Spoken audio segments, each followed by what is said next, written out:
नमस्कार, मैं अशोक प्रियदर्शी। बिहार के कैमूर जिले के रामगढ़ विधानसभा क्षेत्र का उपचुनाव काफी संघर्षपूर्ण बना है। चूंकि रामगढ़ सीट पर एक तरफ महागठबंधन से राजद के प्रदेश अध्यक्ष जगदानंद सिंह के पुत्र अजीत कुमार सिंह चुनावी मैदान में हैं, तो दूसरी तरफ एनडीए से बीजेपी के पूर्व विधायक अशोक कुमार सिंह। राजद और बीजेपी के सियासी मुकाबला में जनसुराज से सुशील सिंह कुशवाहा और बीएसपी से सतीश यादव पिंटू की एंट्री से लड़ाई संघर्षपूर्ण हो गई है। इसके अलावा कई अन्य दलीय और निर्दलीय उम्मीदवार मैदान में हैं, जिसके चलते मुकाबला दिलचस्प बना हुआ है। हर कोई अपनी अपनी जीत के दावे कर रहे हैं। आज की रिपोर्ट में हम बताने की कोशिश करेंगे कि रामगढ़ विधानसभा क्षेत्र के उपचुनाव में किस प्रत्याशी और गठबंधन के दावे में कितना दम है। बता दें कि कैमूर जिले का रामगढ़ विधानसभा क्षेत्र काफी पुराना रहा है।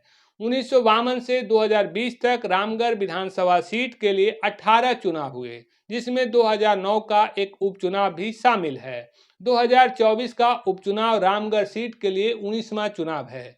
रामगढ़ सीट के लिए यह दूसरा उपचुनाव है। बता दें कि रामगढ़ सीट पर पहला उपचुनाव सुधाकर सिंह के पिता जगदानंद सिंह के सांसद निर्वाचित हो जाने के कारण हुआ था।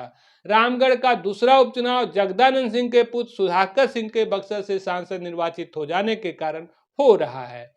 दलीय आधार पर आकलन करें तो पिछले 18 चुनाव में रामगढ़ सीट पर सर्वाधिक 8 दफा जनता दल और राष्ट्रीय जनता दल की जीत दर्ज हुई है, जबकि 4 दफा कांग्रेस, 2 दफा संयुक्त सोशलिस्ट पार्टी, 1 दफा प्रजा सोशलिस्ट पार्टी, 1 दफा जनता पार्टी, 1 दफा लोकदल और 1 दफा बीजेपी निर्वाचित हुई है। लीडर के तौर पर देखें तो रामगढ़ सीट पर सर्वाधिक 7 दफा जगदानंद सिंह परिवार का कब्जा रहा है, जिसमें 6 दफा अकेले जगदानंद सिंह लोकदल, जनता दल और राष्ट्रीय जनता दल से निर्वाचित हुए, जबकि 1 दफा उनके पुत्र सुधाकर सिंह राष्ट्रीय जनता दल से निर्वाचित हुए हैं।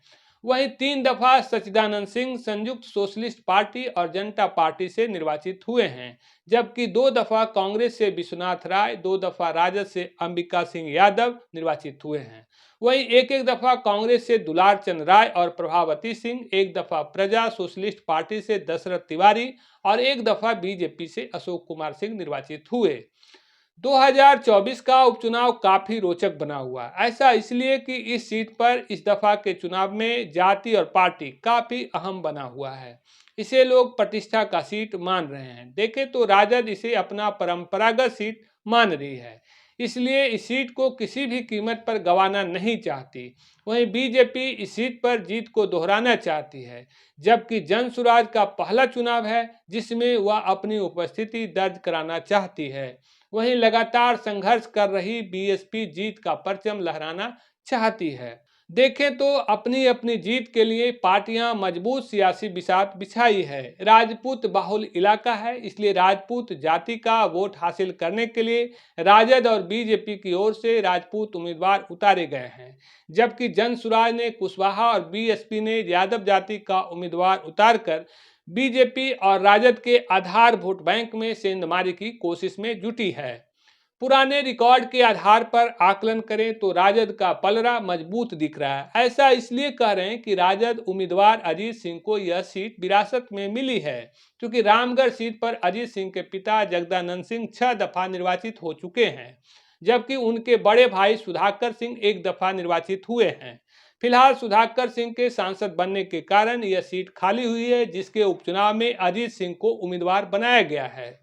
देखें तो अजीत सिंह के पिता जगदानंद सिंह, जो राजद के प्रदेश अध्यक्ष भी हैं, वे 1985 से 2005 तक 6 दफा निर्वाचित हो चुके हैं। जगदानंद सिंह पहली दफा लोकदल से निर्वाचित हुए थे, फिर 1990 और 1995 में जनता दल और 2000 से अक्टूबर 2005 तक राष्ट्रीय जनता दल से निर्वाचित हुए। 2009 के लोकसभा चुनाव में जगदानंद सिंह बक्सर से सांसद निर्वाचित हो गए, तब उनके सहयोगी अंबिका सिंह यादव रामगढ़ सीट के उपचुनाव में निर्वाचित हुए थे। 2010 के चुनाव में भी अंबिका यादव राजद से दोबारा निर्वाचित हुए थे।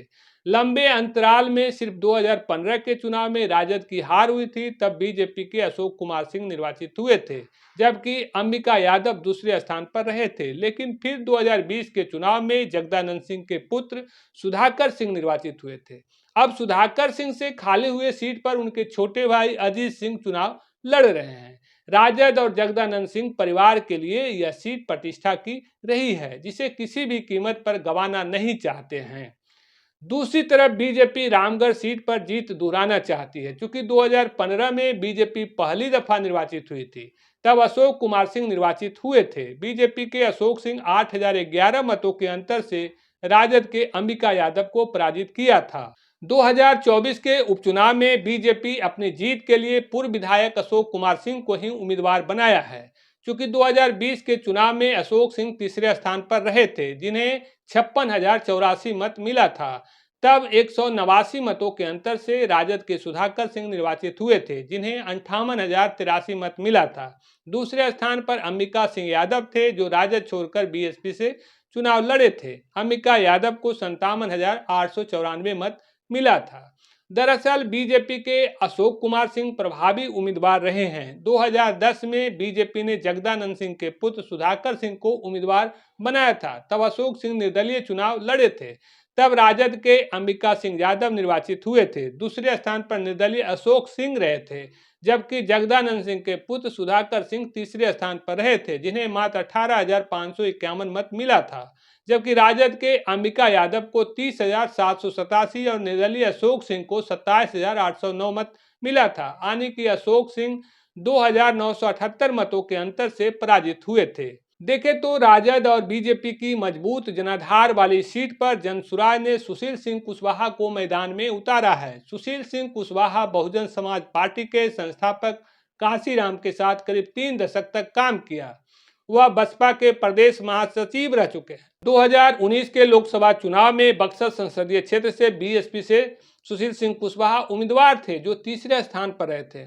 उन्हें 80,261 मत मिला था। बीजेपी के अश्वनी चौबे निर्वाचित हुए थे, जबकि जगदानंद सिंह दूसरे स्थान पर रहे थे।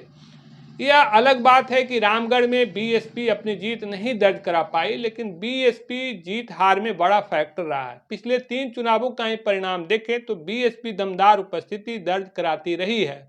2010 के विधानसभा चुनाव में चौथे स्थान पर, जबकि 2015 में तीसरे स्थान पर, वहीं 2020 में दूसरे स्थान पर रही है। जनसुराज ने बीएसपी के सुशील सिंह कुशवाहा को उतारकर अपनी दमदार उम्मीदवारी प्रस्तुत की है। चूंकि जनसुराज सुशील सिंह कुशवाहा के जरिए बीएसपी के परंपरागत वोट बैंक के अलावा बीजेपी के कुशवाहा वोट बैंक में सेंधमारी की कोशिश की है। दूसरी तरफ बीएसपी अपनी मजबूत दावेदारी के लिए पूर्व विधायक अंबिका सिंह यादव के भतीजा सतीश यादव पिंटू को मैदान में उतारा है। बीएसपी ने यादव जाति के उम्मीदवार के जरिए राजद के आधार वोट बैंक में सेंधमारी की कोशिश की है। जातीय आधार पर आकलन करें तो रामगढ़ सीट पर सर्वाधिक आबादी राजपूत जाति की है, फिर मुस्लिम, यादव और कुशवाहा जाति की, इसके बाद अन्य जातियां हैं। देखें तो राजनीतिक दलों ने उम्मीदवार उतारने में जातियों का विशेष ख्याल रखा है। ऐसे में परंपरागत तौर पर देखें तो राजद की जीत पक्की लगती है, लेकिन बीएसपी और जनसुराज की दमदार एंट्री से बीजेपी को भी उम्मीद जगा रही है। बहरहाल ये विश्लेषण महज आकलन पर है। असल परिणाम तो 23 नवंबर को आएगा, जब जनता के दिए वोट परिणाम के रूप में सामने आएगा। ऐसे ही रिपोर्ट को देखने के लिए एक्सक्लूसिव पोस्ट के साथ जुड़े रहिए। फिर मिलते हैं किसी अगले रिपोर्ट के साथ। धन्यवाद।